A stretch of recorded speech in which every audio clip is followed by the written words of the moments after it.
Ja, grüß euch benannt und einen Sakrischgurden. Ed Kasperl.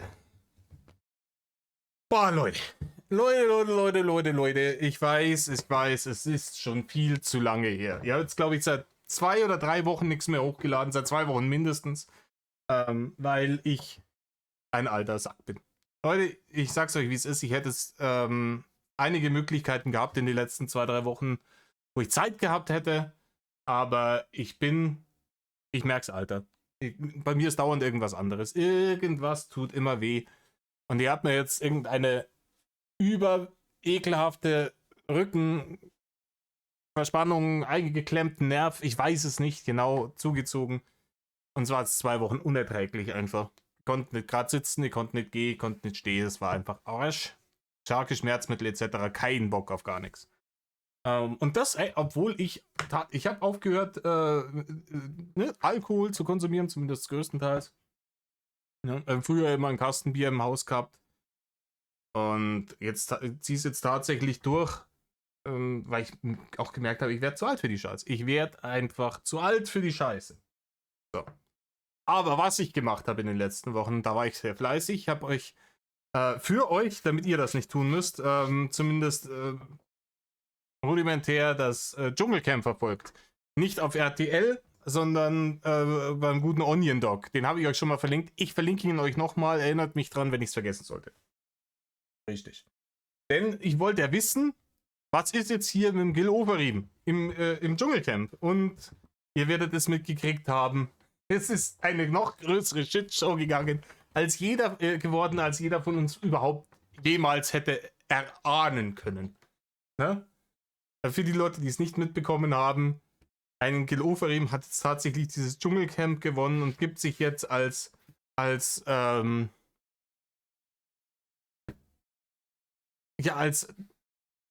Sieger der Herzen, so ganz bescheiden ist er. Und eigentlich haben das ja alle verdient und er ist ja so froh und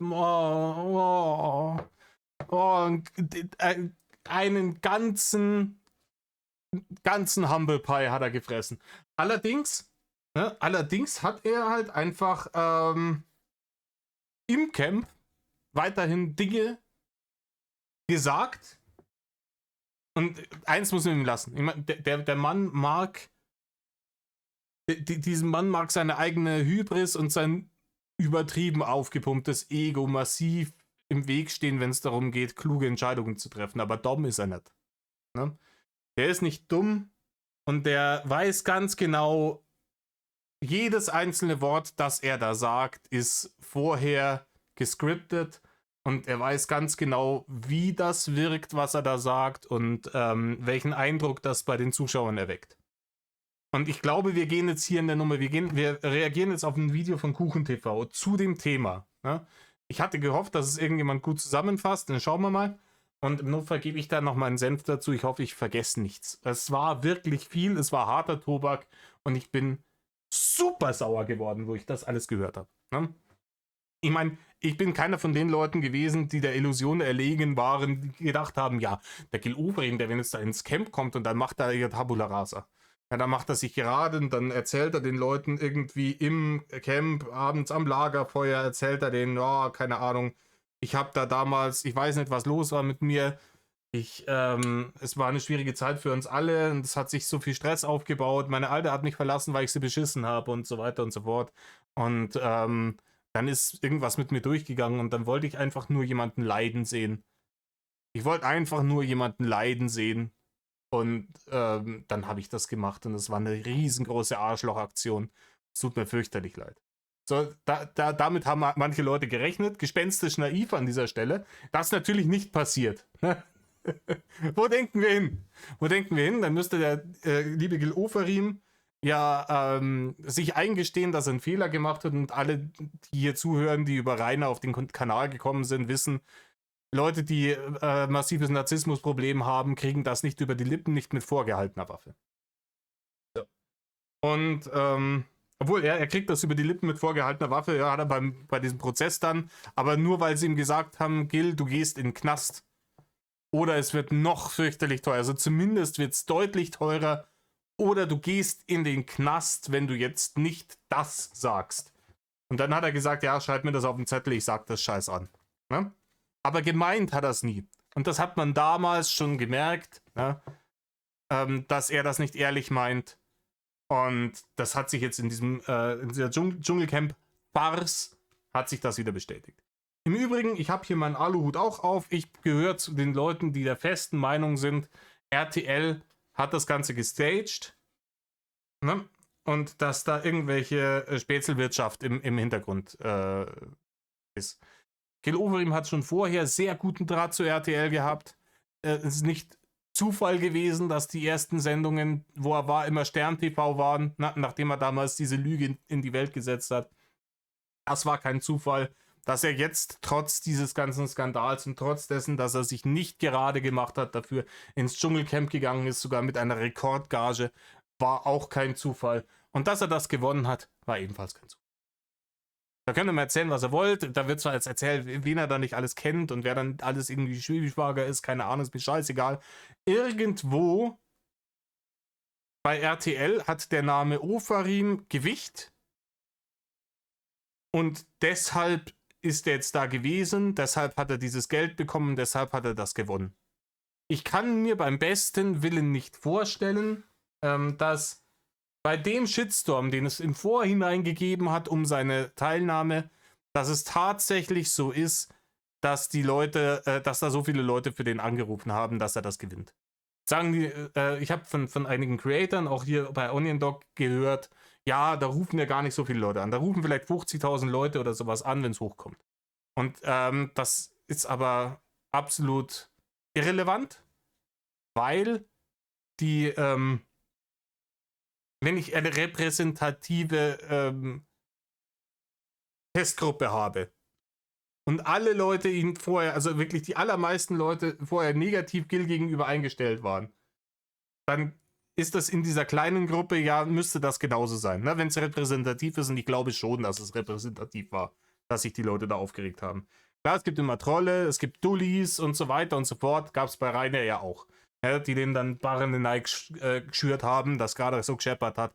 Aber das sollte das nicht so weit ausgleichen, dass der mit weitem Abstand angeblich dieses Dschungelcamp gewinnt. So viel meine 2 Cent zu der Nummer. Jetzt hören wir uns den Guten Kuchen TV an, was der noch dazu zu sagen hat. Und dann fallen mir offensichtlich noch die ganzen anderen Sachen ein, die ich jetzt in meinem 8 Minuten Eingangsrant vergessen habe. Richtig. In diesem Sinne, Leute. Hockt euch her, Sammermeer. Reißt euch ein Häube auf. Mir ginge einer in Ding. Jo, Freunde der antisemitischen Lügen. In diesem Video müssen wir einfach mal über Gil Oferim reden. Wahrscheinlich werdet ihr... Gil? Ich weiß nicht, ich kann es euch nicht sagen, ob man den Gil oder Gil ausspricht. Ich weiß es nicht. Ne? Ich habe keine Ahnung. Ich habe jetzt immer Gil gesagt. Vielleicht sagt man Gil. Warte mal, die Qualität ist ein bisschen Gülle. Was ist hier los? 720p, warum? schon alle mitbekommen haben. Im Oktober 2021 hat er auf Instagram ein Video hochgeladen, in welchem er einem Hotelmitarbeitern des West Inn in Leipzig wirklich heftige Vorwürfe gemacht hat. Angeblich wurden Leute, die in der Schlange hinter ihm gewesen sind, vorgezogen. Und als er sich darüber beschwert hat, hatte der Hotelmitarbeiter gesagt, ja, pack deine David-Kette weg, ansonsten wirst du hier nicht einchecken, mein Freundchen. In dem Video auf Instagram hatte er das Ganze so hier zusammengetragen. Ich stehe hier mit... Ja, das Video haben wir 1000-mal gesehen, Alter. Ich kann mir das nicht nochmal anschauen. Leute, ihr habt das gesehen. Ich habe es gesehen. Ihr habt das bei mir auf dem Kanal gesehen, Digga. Es macht mich so wütend jedes Mal, wenn ich sehe, dieses Schmierentheater. Dieses Schmierentheater. Unfassbar. Ich überspringe jetzt das. Wir kennen es alle. Packen Sie den Stern weg, bla bla bla.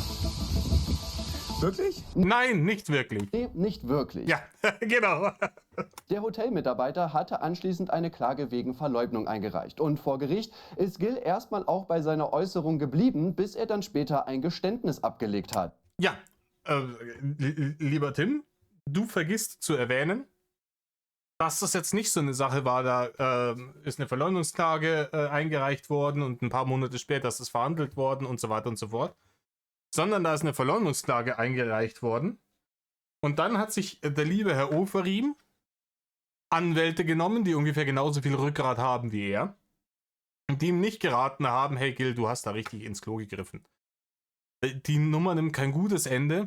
Die einzigen, die davon profitieren, sind wir.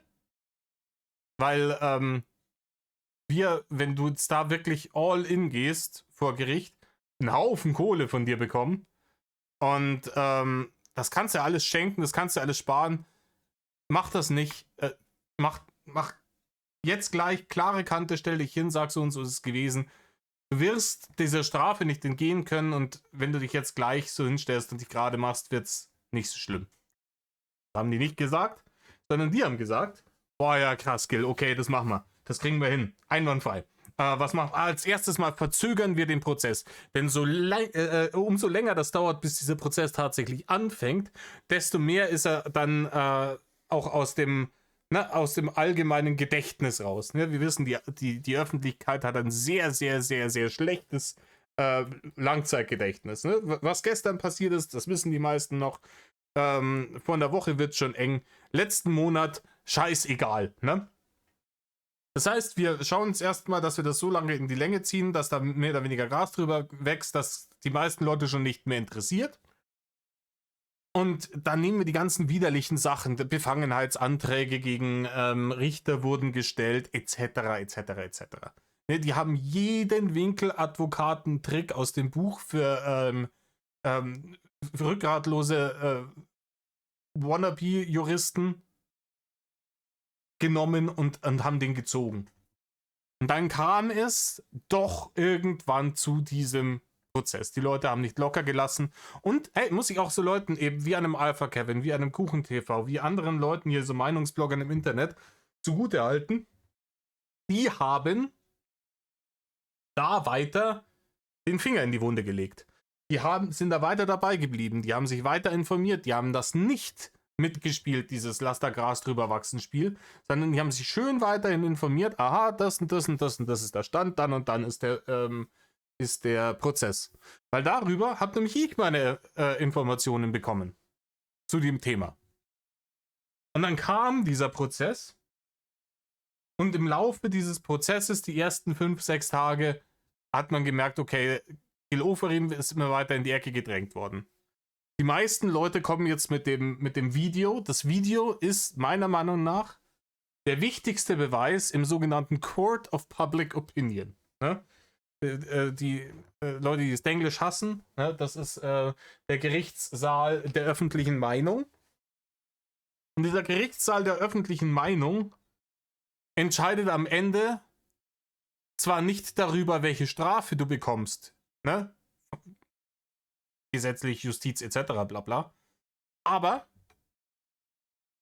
er entscheidet darüber, ob du in der Öffentlichkeit wieder stattfinden darfst. Und ob du in der Öffentlichkeit vor allem auch wieder Geld verdienen darfst. Ja?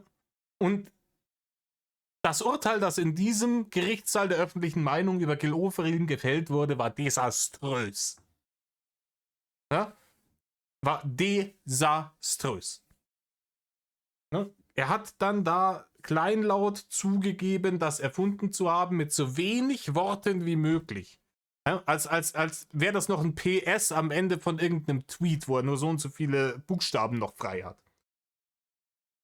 Und hat sich dann da verpisst. Die Leute haben, seine Anwälte sind zu dem Hotelmitarbeiter gegangen und haben gesagt, hey, wenn der sich entschuldigt und dir das und das zahlt, dann können wir mit dem Gericht reden, ob wir das gegen eine Auflage einstellen können, das Verfahren, damit unser Mandant nicht vorbestraft ist. Das würde dir einen Haufen Stress und wahrscheinlich Kosten ersparen, etc., etc., etc. Vielleicht, dass es hieß, hey, wir stehen jetzt 20.000 Euro im Raum, was der gekriegt haben soll. Ne? Also was er hätte kriegen sollen, dazu kommen wir später noch. Und dann wahrscheinlich, dass es dann so läuft, hey, der Gil Oferim ist bereit zu sagen, diesen Satz, den wir dir da aufgeschrieben haben, und dir mehr Geld zu geben, als du Schmerzensgeld vom Gericht zugestanden bekommen würdest. Weil ich nehme an, 20.000 sind wir dann nicht dabei. Der hätte vielleicht die Hälfte oder 5 oder sowas gekriegt, ne, vom Gericht. Sagt, hey, wir geben dir deutlich mehr, als du vom Gericht zugeschrieben kriegst, Und dafür stimmst du, und er entschuldigt sich. Und dafür stimmst du zu, dass wir das gegen eine Auflage einstellen können. Das Verfahren ist alle Gucci. Und das hat er gemacht. Verständlicherweise. Wie gesagt, das ist absolut verständlich, dass der das gemacht hat. Der Typ ist 2 Jahre lang schon durch die Hölle gegangen. Und dem ist versprochen worden, du kriegst dann jetzt einfach eine ordentliche, vergleichsweise, Anführungsstrichen, ordentliche finanzielle Entschädigung für die Nummer. Der entschuldigt sich öffentlich, dann ist dein Ruf, deine Weste ist reingewaschen und wir beenden das jetzt, ohne dass du noch weiter Stress hast. Und natürlich sagt er da ja. Da gibt es ganz wenig Leute, die dann sagen, nee, weißt du was, ich bin jetzt so weit gegangen, ich ziehe das jetzt durch und wenn ich am Ende weniger Geld bekomme, ist mir scheißegal, ich will, dass der Typ verurteilt wird. Ich hätte das gemacht. Ich hätte gesagt, wisst ihr was? Wir sind hier Mutual Assured Destruction mäßig und wenn es das Letzte ist, was ich tue und wenn ich dadurch untergehe, diesen Penner nehme ich mit. Ne? Nach 2 Jahren hätten die mir das gleich am Anfang angeboten, hätte ich auch gesagt, komm, angeschissen. Nehme ich die Kohle, verpiss mich, alles gut. Aber nach 2 Jahren, die er den Typen durch die Hölle geschickt hat, ich hätte den Teufel getan. Aber das mal beiseite. Und jetzt setzt sich ein Gil Oferim ins Dschungelcamp und gibt so vage Aussagen. Ne? Ah ja, das Video ist ja eigentlich, da fehlen ein paar Sekunden. Die Sekunden, die da fehlen, sind vollkommen irrelevant. Die passieren ganz wann anders. Gar nicht da, wo wirklich was zu sehen ist. Und noch dazu, wie gesagt, dieses Video ist deshalb wichtig, weil es in diesem Gerichtssaal der öffentlichen Meinung wichtig ist. Weil die Leute, die das in der Berichterstattung sehen, brauchen das visuell. Ne? Im Gerichtssaal selber laufen keine Kameras. Die Leute brauchen das visuell. Die kriegen visuell die Aussage von Gil Oferim, der hat gesagt, ich soll meinen Stern wegpacken und kriegen daneben das Bild von ihm, der den Stern nicht offen trägt. Dann weiß der allerdümmste Bild-Zeitungsleser, okay, der hat Scheiß erzählt. So. Und so musst du es auch machen, weil die Menschen dumm sind. Weil die Menschen verdammt nochmal dumm sind. Und weil auch viele Leute schon viel rein investiert haben in diese Nummer. Weil die Leute auch immer erst gleich, bevor sie ihr Gehirn einschalten, ihre Fackeln und ihre Mistgabeln rausnehmen und losmarschieren. Diese ganzen Spongos, die da damals vor diesem Hotel demonstriert haben und die Internet-Rambos, die gegen diesen Hotelmitarbeiter geschossen haben, die haben sich ja alle zum Affen gemacht. Die müssten sich ja jetzt auch hinstellen und sich gerade machen und sagen, hey, ich habe dem geglaubt, ich habe vollkommen überreagiert und ich habe gedacht, boah, ich stürze mich jetzt da rein und glauben alle, dass ich ein ganz toller Mensch bin, der sich gegen Antisemitismus einsetzt und hätte dafür fast einen Unschuldigen gelyncht. Das tut mir fürchterlich leid, da würde ich mich gerne gerade machen dafür, das ist ja auch scheiße. Ne? Da steht man ja selber als Depp da. Und wenn man jetzt die Möglichkeit hat, durch irgendeine vage Aussage von Gil Oferim sich hinzusetzen und zu sagen, hey, vielleicht hatte ich ja doch recht, vielleicht war ja ich nicht das Arschloch und Gil nicht das Arschloch. Die Welt ist wieder in Ordnung, ich habe nichts falsch gemacht. Die wollen das glauben.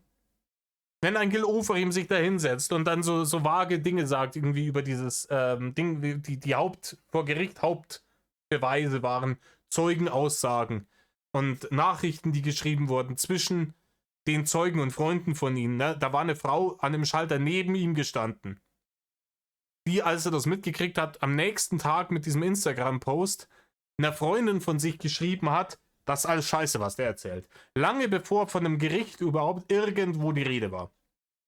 Das sind die Beweise, die vor Gericht dazu geführt haben, dass ein Gil Oferim so an der Wand stand, dass er das kleinlaut zugegeben hat. Das Video, ne, ist ein drittklassiger Beweis. Kommt mit rein, ne, rundet das Ganze ab, ist der Zuckerguss mit der Kirsche oben drauf, passt alles, aber die Hauptbeweise sind nicht dieses Video. Aber das jetzt alles so hinzustellen, als wäre das alles eine große Verschwörung gegen ihn gewesen und da wäre viel mehr drin und ist absoluter Abfuck. Und dann, wie gesagt, diese Nummer von wegen, oh, ich kann meine Kinder wiedersehen, ne? Denkt an die Kinder, da, da, da, da, da, da. Hört euch das Lied von Alligator an. Denkt an die Kinder. Das ist einfach peak widerlich. Und dass er sich jetzt da reinstellen kann ins Fernsehen und weiter auf armes Opfer machen, ist abartig. Aber genug gerantet. Weiter im Text.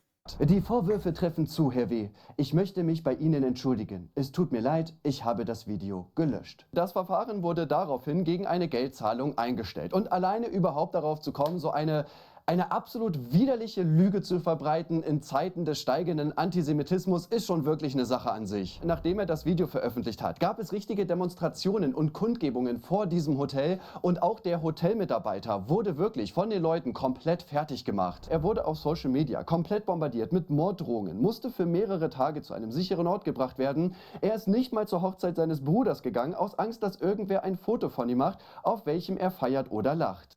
Das ist wild. Keine Ahnung, ich weiß nicht, wer von euch Geschwister hat.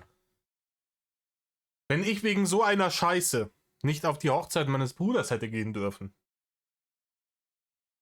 Alter, dann wäre ich anders eskaliert. Alter, dann wäre ich aber anders eskaliert, das könnt ihr euch sagen. Alter, leck mich am Arsch. Das müsst ihr euch mal vorstellen, hoffentlich heiratet der Bruder nur einmal im Leben. Und dann kannst du nicht dabei sein.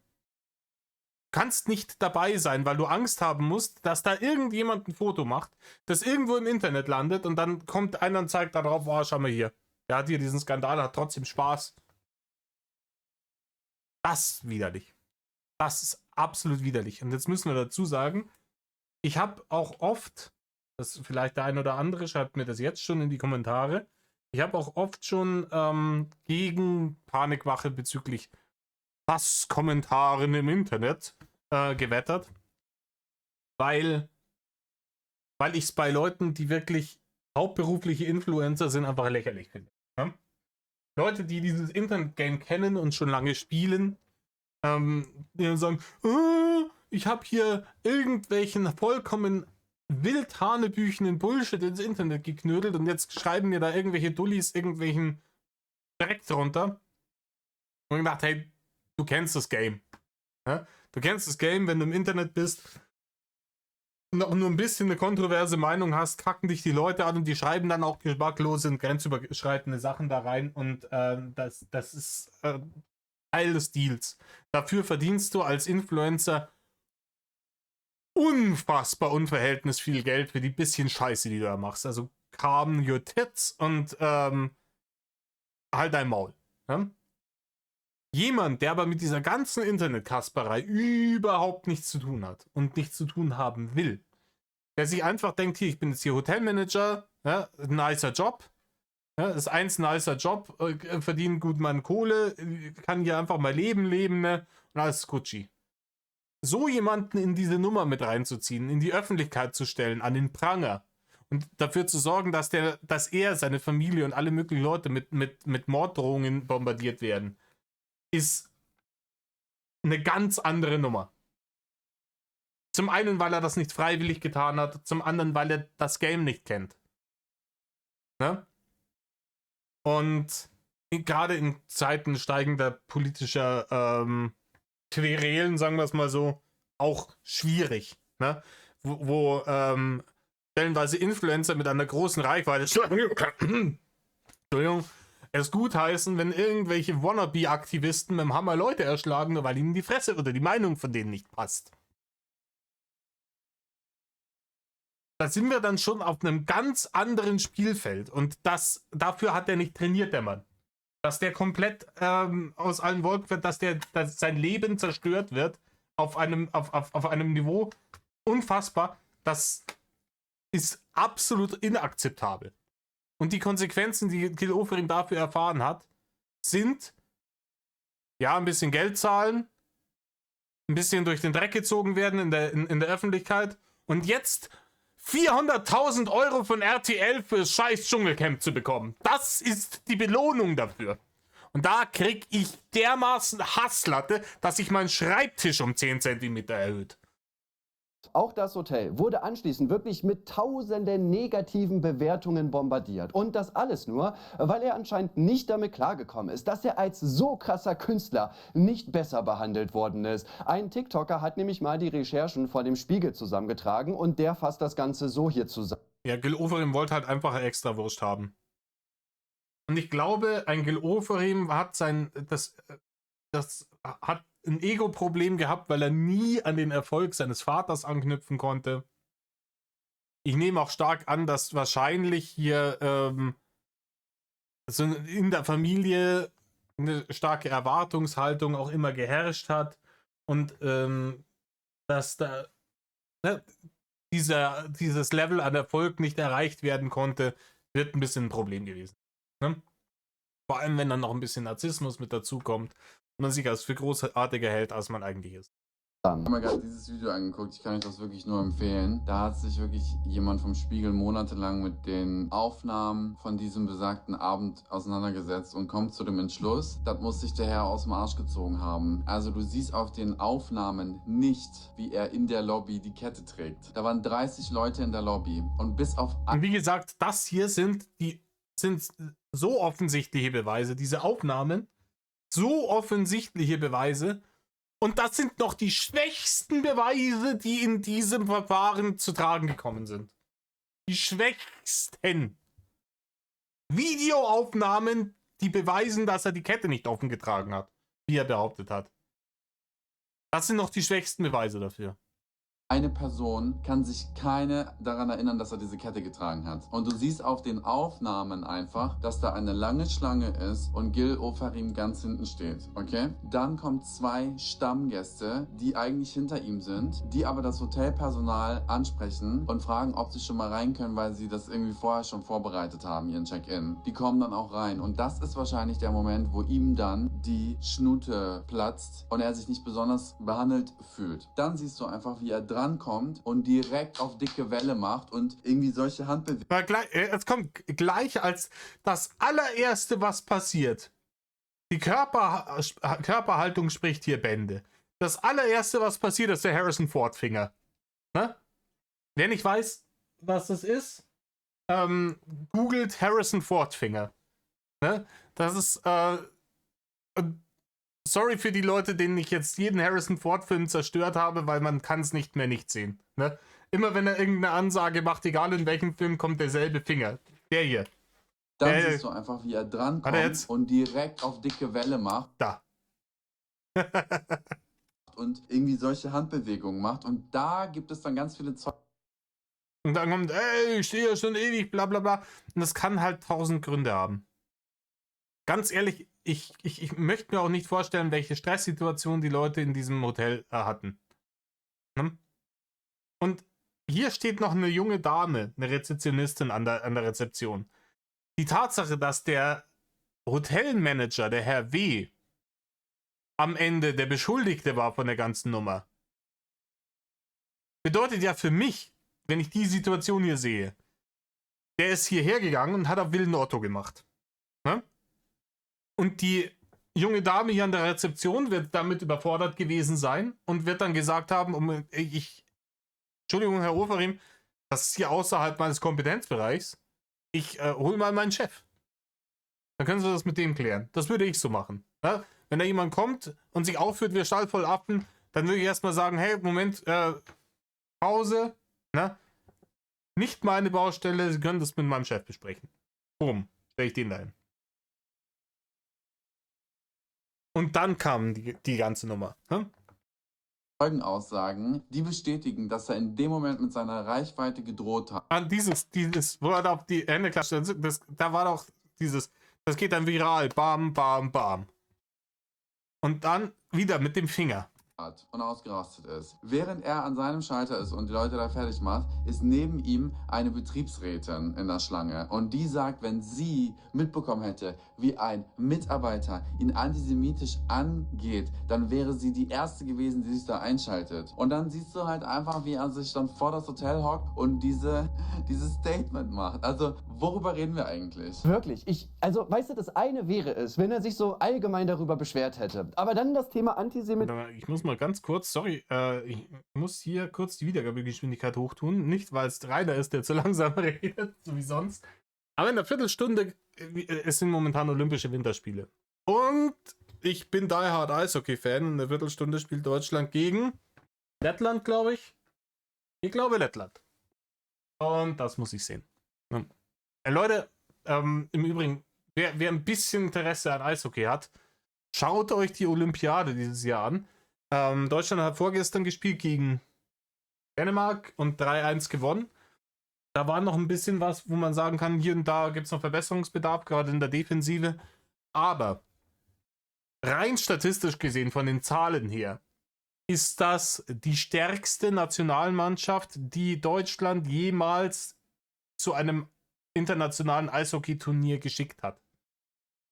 Das ist High-Class-Eishockey und wenn die eine Chance haben, mal vielleicht den Bums zu gewinnen, dann ist es dieses Jahr. Wenn sie eine Chance haben, dann dieses Jahr, Leute. Schaut es euch an und habt da Spaß dran. Wir haben allein 7 NHL-Stars in dieser Mannschaft und gerade die offensiven Spielzüge, das 1:0 nach 24 Sekunden gegen Dänemark war Zucker.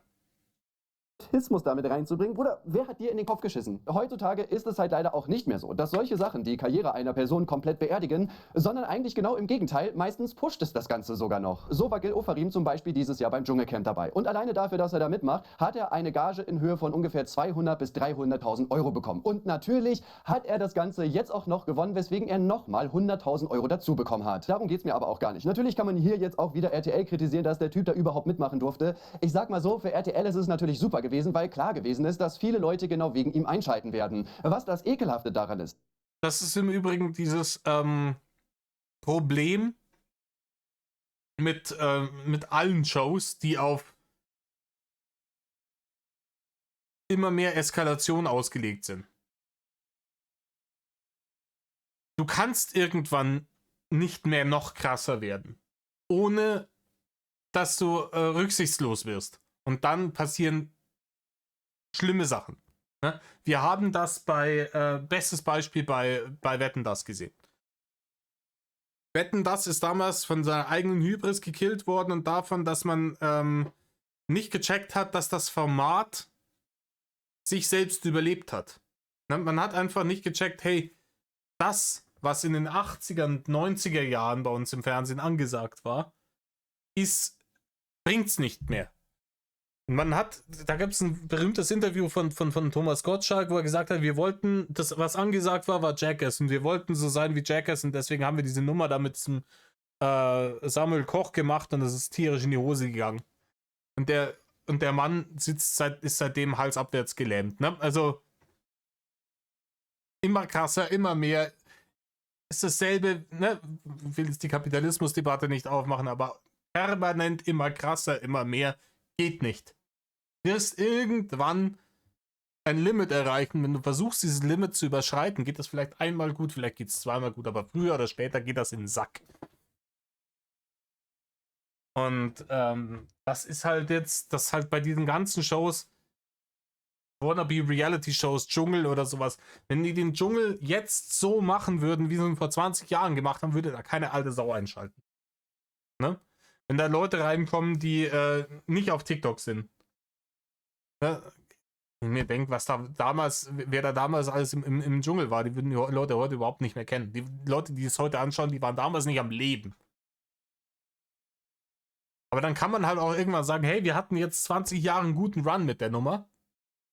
Und bevor wir jetzt wirklich auch noch den Rest unserer Integrität das Klo runterspülen und es vollkommen zum Arsch machen, überlegen wir uns vielleicht einfach ein neues Format. Bringen wir vielleicht was Neues? Nein. Gil Ofarim muss es sein. Dass Gil immer mal wieder über dieses Thema gesprochen hat und da ist er nachweislich nicht bei den Fakten geblieben, hat sich immer wieder in die Opferrolle gestellt und er hat ja angeblich auch überhaupt nichts falsch gemacht. Christian Solmecke hatte zu einer Aussage auf TikTok auch einen Faktencheck hochgeladen und da können wir einfach mal reinschauen. Ah ja, da ging es darum, von wegen, er wäre freigesprochen worden und er hätte eine Verschwiegenheitserklärung unterschrieben. Ist beides Lülülü. Aber das wird uns der Herr Solmecke gerade sagen, weil zum einen ist er nicht freigesprochen worden, sondern das Verfahren ist eingestellt worden, ja? Mit einer Auflage, die er zu erfüllen hat, ist das Verfahren eingestellt worden, damit er nicht verurteilt wird. Das heißt, er ist nicht schuldig gesprochen worden, aber er ist auch nicht freigesprochen worden. Und er hat auch keine Verschwiegenheitserklärung unterschrieben, sondern eine Unterlassungserklärung. In dieser Unterlassungserklärung steht auch nicht drin, dass er zu dem ganzen Thema gar nichts sagen darf, so wie er es immer behauptet hat jetzt im Camp, sondern einfach nur, dass er seine scheiß Lüge nicht nochmal wiederholen darf. Ich bin nachgewiesen, dass das Band nicht das Originalband ist. Ich bin nicht vorgestraft. Ich bin freigesprochen. Moment, Gil, das ist juristisch Quatsch mit Soße. Hier kommt der WBS-Faktencheck in 30 Sekunden. Erstens, Gil ist nicht freigesprochen. Und ganz sprechend davon, hey, man kann, wenn ihr Christian Solmecke feiert den. Ich halte nicht viel von dem Mann, aber da hat er recht. Worden. Er hat vor Gericht gestanden, gelogen zu haben. Der Deal war, 10.000 Euro zahlen, damit das Verfahren eingestellt. Das ist kein Unschuldsurteil. Zweitens, das Video. Ja, da fehlen 2 Sekunden wegen eines technischen Fehlers. Aber die zeigen nur eine leere Bar. Gutachter sagen, eine relevante Manipulation, die gab es nicht. Das ändert absolut nichts an seiner Lüge über den Hotelmanager. Er versucht im Dschungel seine Geschichte neu zu schreiben. Aber die Fakten aus dem Gerichtssaal, die sind eindeutig. Und unter anderem... Ja, und das ist das Problem. Das ist das Problem, weil die Fakten... Es ist generell so, dass es das Spiel, was die Bild-Zeitung seit Jahrzehnten spielt, erstmal Scheiße behaupten und danach, wenn einem tatsächlich jemand darauf festnagelt, dass das Scheiße war und einen dazu zwingt, dann eine Richtigstellung zu machen, irgendwo auf Seite 12 unten so ein kleines Ding veröffentlichen. Im Übrigen haben wir Scheiße gelabert. Fakten ziehen in der Öffentlichkeit nicht so gut wie diese reißerische Bullshit-Scheiße. Diese Lügen bleiben bei vielen Leuten hängen. Da gab es auch mal irgendwas, ich weiß nicht, ob das stimmt, das heißt, es ist ungefähr, du musst ungefähr 10-mal so viel Arbeit reinstecken in der öffentlichen Meinung, um so eine wilde Lügengeschichte zu widerlegen, sodass das auch wirklich in der Öffentlichkeit im Hirn ankommt, als es braucht, um sowas einfach zu verbreiten. Auch wegen dieser Aussage, die einfach nachweislich gelogen ist, steht jetzt unter anderem auch wieder das Hotel in der Kritik. Savannah hat zu der ganzen Thematik auch ein sehr gutes Video gemacht, das verlinke ich euch ganz oben in der Beschreibung. Die hat sich nämlich mal so die neuesten Bewertungen seitdem angeguckt und ja, ich lasse euch einfach mal ein paar vorlesen. Ich werde dieses Hotel nicht mehr betreten. Der Zwang, dass Gil Ofarim eine Verschwiegenheitserklärung zeigt, dass er nicht die alleinige Schuld trägt. Ja, und was du hier schreibst, Winfried Keller, Local Guide, ja, zeigt, allein das Deutsch, das du hier an den Tag legst, zeigt dann schon mal, dass du das wahrscheinlich entweder mit 2 Promille geschrieben hast oder selber nicht so ganz auf der Höhe bist, kognitiv. Ja? Was für eine Scheiße. Der Zwang, das mit einem S, Gil Ofarim, ein Komma, das da nicht hingehört, eine Verschwiegenheitsklausel zeigt, das wieder mit... Das hätte Rainer Winkler schreiben können, die Scheiße hier. Ne? Das hätte Rainer Winkler schreiben können. Das Problem ist, du hast in Deutschland viel zu viele dumme Leute. Das sind die dummen Leute, die glauben so eine Scheiße, wenn der Gil Ofarim da so vage behauptet, ja, es war alles gar nicht so, es ist eine große Verschwörung. Die glauben auch einem Rainer Winkler, wenn er sagt, er ist das arme Mobbing-Opfer im Internet. Und die kommen dann und führen sich auf ihr Stall voll Affen in der Öffentlichkeit und verteidigen diese Leute. Und die sitzen da und denken sich, ja geil, habe ich es wieder geschafft. Geil, geil, geil, geil. Wieder dumme Leute gefunden, die mich white knighten können. Lässt sogar vermuten, dass die eigentliche Schuld woanders, wenn nicht... Und ich sag's immer wieder, das sind dieselben Arschlöcher, die immer behaupten, ich lese ja gar keine Bildzeitung, aber nichts anderes lesen. Leute, wenn ihr die Bildzeitung lest, hört auf oder fickt euch. Das ist das dümmste Drecksblatt auf dieser Welt und wer sich von diesem Mist das Hirn waschen lässt, dem ist nicht mehr zu helfen. Der kann genau so eine Scheiße ins Internet schreiben. Oder Rainer noch irgendwie Geld hinten nachschmeißen. Das auf demselben Scheißniveau. Sogar im Hotel liegt. Oder den aktuellen Äußerungen von Herrn Ofarim zu entnehmen, bestehen deutliche Zweifel daran, dass es keine klare Beweislage gab, dass er nicht antisemitisch beleidigt wurde. Ja, Susanna Relish. Ich weiß nicht, vielleicht solltest du lieber auf den Burger gehen, wo du hingehörst. Ja, ganz durchgebraten bist du offensichtlich sowieso nicht. Aber so ein Bullshit, ja, die aktuellen Äußerungen von Herrn Ofarim. Ja, wie sind die nicht aktuellen Äußerungen von Herrn Oferim vor Gericht, wo er gesagt hat, ich habe das gemacht und ich habe das erfunden und das ist alles auf meinem Mist gewachsen. Wird schön wegignoriert. Demnach hege ich Zweifel, mit meinem kulturellen Hintergrund dort einzuchecken. Wollte eigentlich buchen, jedoch behauptet Gil Ofarim, dass die Videos nicht echt sind. Jetzt habe ich wieder ein komisches Gefühl, als Gast in ein Hotel einzuchecken, bei dem angeblich die Mitarbeiter sowas machen und die Videos manipuliert werden. Das Ding ist halt auch, dass dieses gezeigte Video überhaupt nicht der Hauptgrund gewesen ist, dass das Gericht davon ausgegangen ist, dass Herr Ofarim hier eventuell nicht ganz die Wahrheit gesagt hat. Eine Zeugin, die das Ganze an einem Nebenschalter mitbekommen hat, hatte kurz nach dem Instagram-Video von Gil Ofarim eine WhatsApp-Nachricht verschickt, in welcher sie gesagt hat, dass das Ganze überhaupt nicht stimmt, was er da sagt. Zu diesem Zeitpunkt konnte man noch nicht davon ausgehen, dass das Ganze irgendwann mal juristisch relevant wird. Deswegen hat diese Nachricht natürlich auch eine sehr hohe Glaubwürdigkeit. Eine weitere Zeugin, die das Ganze mitbekommen hat, soll wohl auch im Betrieb... Und das müsst ihr euch vorstellen. Das war diese Zeugin, die ja vorhin eingeblendet wurde. Ihr habt gesehen, die stand keine 2 Meter neben dem. Die muss das alles mitbekommen haben, weil auch höchstwahrscheinlich wird er auch ein bisschen laut geworden sein und dann schon 3-mal mitbekommen haben. Und die schreibt, unabhängig von irgendetwas, und es ist nachgewiesen über WhatsApp, an welchem Tag, zu welcher Uhrzeit das geschrieben wurde. Und zwar am nächsten Tag, am 5. Oktober, nachdem diese Scheiße da hochgekommen ist. Nachdem der sein Video veröffentlicht hat. Schreibt die einem Bekannten oder einer Bekannten, schreibt die, ey, das ist alles Bullshit, was der da verzapft. Ich bin daneben gestanden, ich habe das gehört. Aus freien Stücken von sich aus. Betriebsrat von der Hotelkette gewesen sein und die hat gesagt... Aber die hat natürlich keine große Reichweite und die hat auch keine 300.000 Euro gekriegt dafür, dass es ins Dschungelcamp geht. Deswegen ist deren Aussage natürlich nicht so schwerwiegend wie ein Gil Ofarim, der sich da hinstellt. Das ist alles manipuliert. Ich habe die Schuld auf mich genommen. Halt dein Maul. Dass wenn da jetzt irgendwas Antisemitisches passiert wäre, dann wäre sie auch direkt dazwischen gegangen. Gerade dieser Punkt mit dem Video ist für Gil anscheinend wirklich so der wichtigste. Er sagt unter anderem auch das hier. Das Video, das im Umlauf ist nicht das Original. Das Video, das der Digitalforensiker hatte, ist nicht das Original. Und das ist dieselbe Nummer, wie wenn Rainer sagt, dass alles KI generiert. Ja, wenn Reini wieder im Discord irgendwelche räudigen Aussagen getroffen hat und dann heißt es, ja, ist alles KI generiert.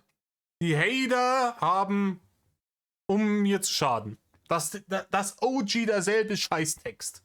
nein, es ist das Originalvideo. Es kann zwar nicht zu 100% ausgeschlossen werden, dass das nicht manipuliert worden ist, es ist jetzt aber nicht wirklich wahrscheinlich. Aber das reicht natürlich, um zu sagen, so, ja, es gibt aber doch noch eine Chance. Er hat aber tatsächlich auch noch eine andere Aussage gefunden, um sich wirklich perfekt in die Opferrolle zu packen. Und zwar hat er das Ganze jetzt vor Gericht angeblich nur zugegeben, damit er seine Kinder weiterhin sehen darf. Das Bullshit, ob der da jetzt gelogen hat oder nicht, das hat überhaupt nichts damit zu tun, ob der seine Kinder wieder sehen darf oder nicht.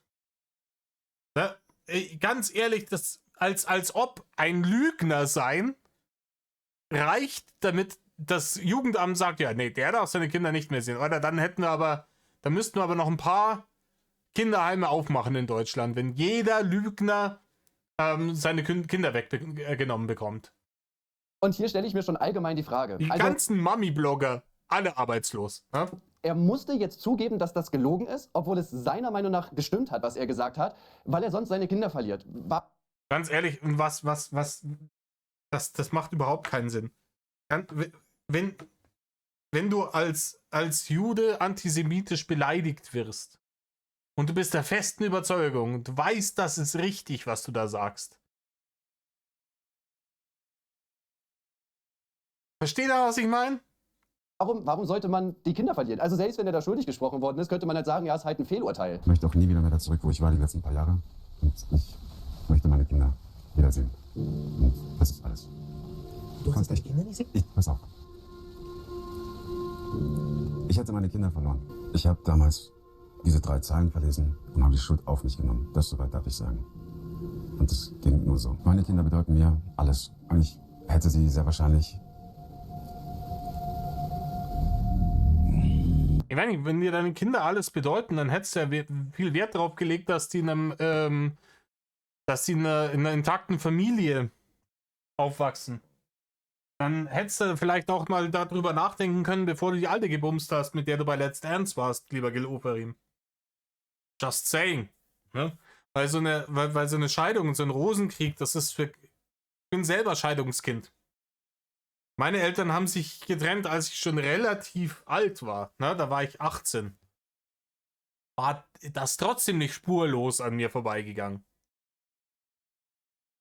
Für jüngere Kinder, ich weiß jetzt nicht genau, wie alt Gil Oferims Kinder sind, aber so wie sich das anhört, werden die wahrscheinlich irgendwie Grundschulalter sein, frühes Teenageralter oder sowas. Fragt's mir nicht. Ne? Ist das ein absolut traumatisches Erlebnis, wenn sich die Eltern scheiden lassen? Vor allem, wenn du mitkriegst, dass einer der ein Elternteil untreu gewesen ist. Ist ein absolut traumatisches Erlebnis. Darüber hat er nicht nachgedacht, ne, wie es seinen Kindern damit geht. Da hat er dann eher aus der Körpermitte rausgedacht. Aber jetzt, wo er im Dschungelcamp ist und mit der ganzen Nummer, da mit dem Mitarbeiter in dem Hotel, da ist seine erste Priorität natürlich seine Kinder. Die bedeuten ihm ja alles. Ich kotze gleich. So, Leute, kleine Entschuldigung, hat ein wenig gedauert. Leider Gottes war ich nicht schnell genug, ich habe zu viel gelabert. Und Eishockey läuft schon, ich habe mir jetzt das erste Drittel erst einmal angeschaut. Jetzt in meiner Drittelpause, schauen wir mal, ob wir es in dieser Drittelpause schaffen, den Rest hier runter zu reacten. Let's go! Ich darf darüber nicht reden. Nein. Lustigerweise hatte eine Person in dem Camp erzählt, dass es lustigerweise mal genau anders gelaufen ist. Und zwar hat Lustigerweise, letzten Endes! Oferim wohl mal dafür gesorgt, dass seine Frau die Kinder nicht sehen konnte. Auch wenn er sich hier anstrengt und immer freundlich ist.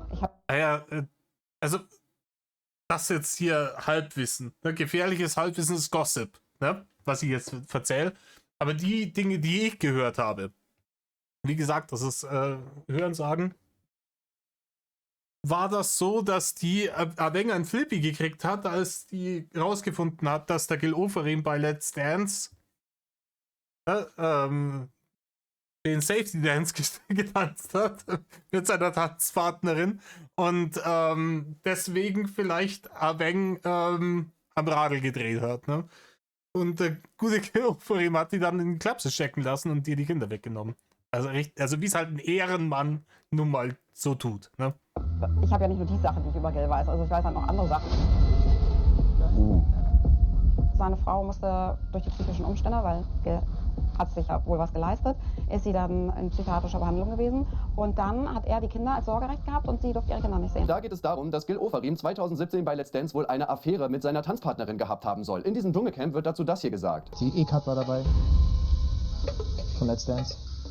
Bei der hört man aber auch immer viel, ne? So mit Let's Dance, mit ihren Tanzpartnern und so, ne? Ah, hier sitzt doch einer im Camp.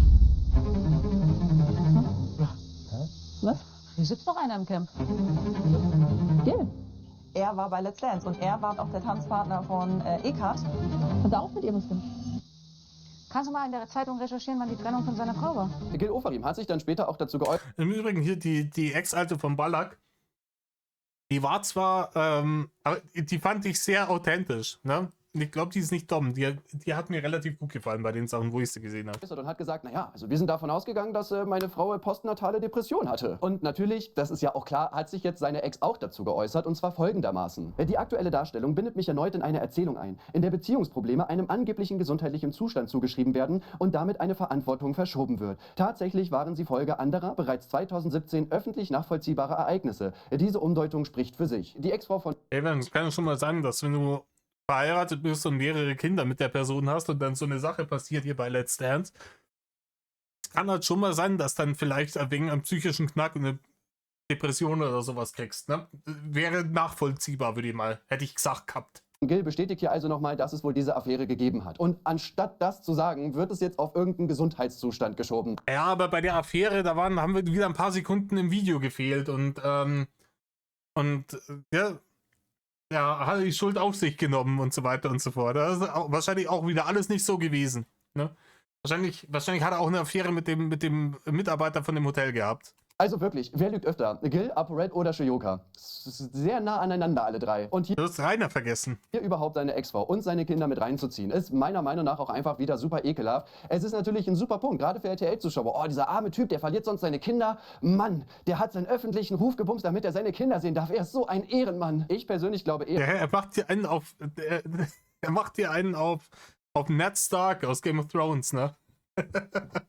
Ja, dass sein Anwalt ihn damals zu diesem Deal geraten hat, damit es eben nicht zu einer Verurteilung kommt. Denn wie gesagt, die ganzen Indizien, Zeugenaussagen und das Video sprechen halt alle dafür, dass er geflunkert hat. Auch der beschuldigte Hotelmitarbeiter hat sich jetzt in einem Interview nochmal dazu geäußert. Er sagt, dass es ihn wirklich massiv ärgern würde, da er sich nur auf diese Einstellung eingelassen hat, damit die Sache zu einem Abschluss kommt. Laut ihm gibt es auch, anders als von Gil Ofarim behauptet, keinen Schweigedeal oder eine Verschwiegenheitsverpflichtung. Ofarim darf halt nur diese Unwahrheiten nicht nochmal äußern. Die 20.000 Euro Schadensersatz hat er bisher auch noch nicht erhalten und er hat jetzt das Gefühl, dass die öffentliche Wahrnehmung wieder kippt und Gil sich wieder als Opfer inszeniert, obwohl er hier ja ganz klar gelogen hat. Ich bin wirklich der Meinung, ich hoffe, dass dieser Mann nochmal gerichtlich gegen Gil Ofarim vorgeht und da Recht bekommt und sagt, hey, der hat hier unter den Voraussetzungen, dass er das zugibt und sich entschuldigt und so weiter und danach die Fresse drüber hält, haben wir das damals eingestellt.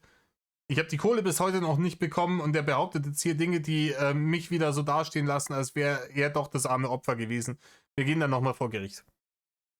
Und ich hoffe, dass hier dann bei sowas vielleicht auch mal diverse Stiftungen, die sonst immer schnell dabei sind, irgendwie Crowdfunding-mäßig Kohle zu sammeln für Opfer, damit sie ihre Gerichtskosten bezahlen können, dass da vielleicht mal jemand kommt, ne, und sagt, hey, wir sind die XY-Stiftung und wir setzen uns dafür so Leute ein, dass die dann da gerichtlich dagegen vorgehen können und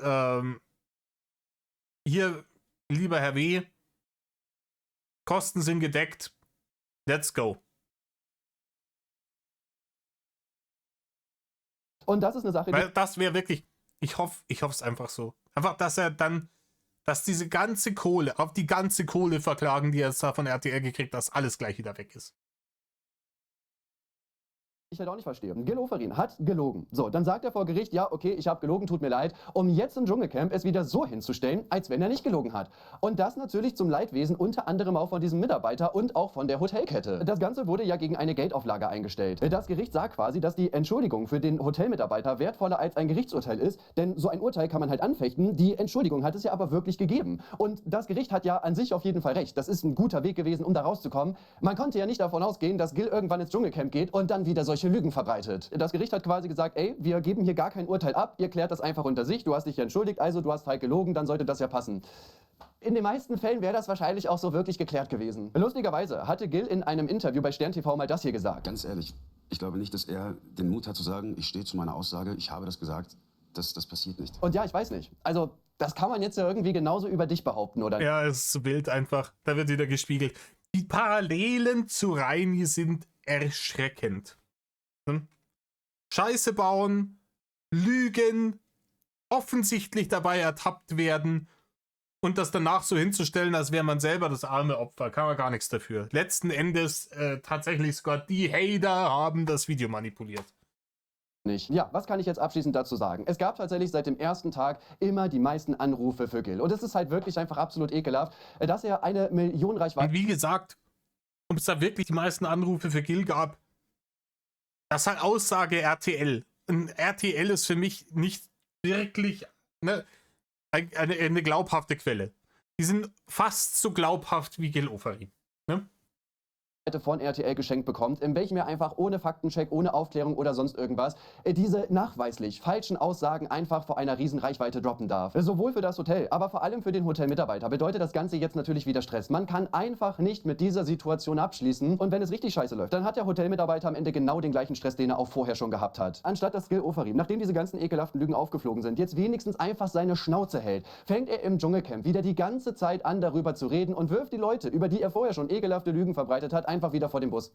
Warum? Bruder, dann sag doch wirklich einfach gar nichts dazu. Ja, dieser Hotelmitarbeiter, das ist kein Influencer. Ich war auch frustriert, als er angefangen hat mit, ich darf darüber nicht reden, aber das wäre besser gewesen als die Scheiße, die er dann tatsächlich erzählt hat. Oder sonst irgendwas. Der hat keine Millionenreichweite, dass der jetzt irgendwie einen Instagram-Post macht und das Ganze klarstellt. So, der hat überhaupt keine Möglichkeit, außer jetzt in solchen Interviews wie bei NTV sich dazu zu äußern, was reichweitentechnisch nicht mal ansatzweise an das kommt, was Gil Ofarim alles auffahren kann.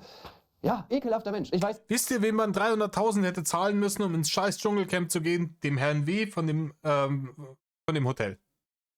Dem hätten sie die Gage geben sollen, dass der sich da reinsetzen kann und erzählen, wie es wirklich war. Warum man dem noch eine Plattform gibt. Was sagt ihr dazu? Schreibt's auf jeden Fall. Okay, thanks, bye. Es kann aber so lange gedauert haben und meinen ganzen Rant vorher schon rausgeblasen, aber wir haben fast die Pflichtstunde erreicht. Ja, wir sind jetzt bei fast 55 Minuten, Leute. Aber ich glaube, dadurch ist jetzt, also sollte jetzt dieser Hotelmitarbeiter nicht doch nochmal gegen Gil Ofarim vor Gericht gehen, nehme ich stark an, dass damit jetzt der ganze Bums erledigt ist und dass, dass so ekelhaft, wie ich es finde, halt wahrscheinlich Gil Ofarim da als, ich möchte jetzt nicht sagen Sieger vom Feld gegangen ist, aber so in der Richtung. Ne? Gil Ofarim hat jetzt die Meinungshoheit und kann jetzt wieder so tun, als wäre er das arme Opfer. Er darf nur einfach, muss also schauen, ne? Sein Anwalt wird ihm gewisse Formulierungen aufgeschrieben haben, die sich in so einem rechtlichen Graubereich befinden, wo er dann halt droppen kann, damit er dann die Leute, ne, vor den Fernsehgeräten schön wieder gaslighten und manipulieren kann, damit die ihm dann wieder glauben, dass er doch das ganz arme Opfer war. Und und ich kann nicht so viel fressen, wie ich kotzen wollte bei der Nummer. Und um jetzt zu wiederholen, was Gute Kuchen TV gesagt hat, Leute, was sagt ihr dazu? Schreibt es mir in die Kommentare. Für die Leute, die jetzt da mir fast eine Stunde lang beim Ranten zugeschaut haben. Und außerdem schaut Eishockey bei der Olympiade, gebt denen mehr Einschaltquoten, sorgt den Sport ein bisschen zu pushen. Es ist ein wunderschöner Sport. Und wir haben aktuell so viele gute Spieler aus Deutschland wie noch nie. Und es gibt noch was anderes als Fußball, Leute. In diesem Sinne. Aber da ist dieses Jahr auch noch WM. Da reden wir dann im Sommer drüber. In diesem Sinne, Leute, tut nichts, was Gil Ofarim tut. Und mehr Love.